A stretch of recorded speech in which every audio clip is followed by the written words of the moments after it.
I am both anorexic and bulimic.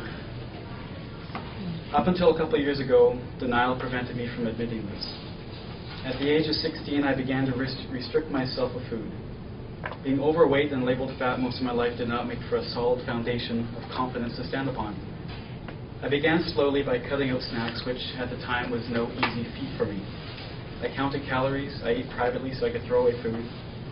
Special occasions such as Thanksgiving, Christmas, and Easter were utter hell for me because I knew I would overeat. I would get full and I would absolutely hate myself later for it. At 17, I still struggled with my weight with minimal progress. At the time, I noted down in a journal that I kept, one day I would be slim or I would die trying. Little did I know then that this was a possible reality for me.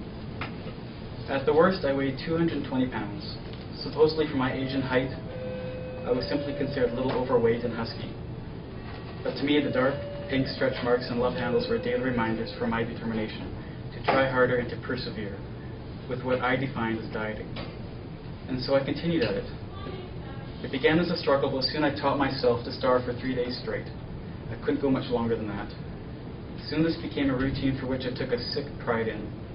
I was finally in control. I couldn't control the world around me, but I could at least govern myself and change myself to my own liking and approval.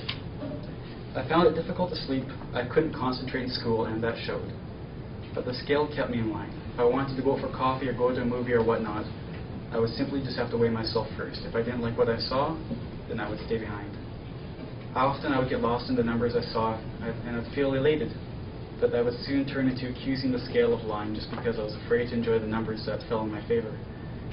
Over the course of several months, I lost a lot of weight. I went from being 220 pounds to 200. Then I was at 190, then at 170. Soon I realized I was just unhappy being slimmer in the head than as I had been when I was bigger. I should have considered then to just stop where I was at and be unhappy, but at least be healthier, and begin working on how to feel better about myself. But by then it was too late.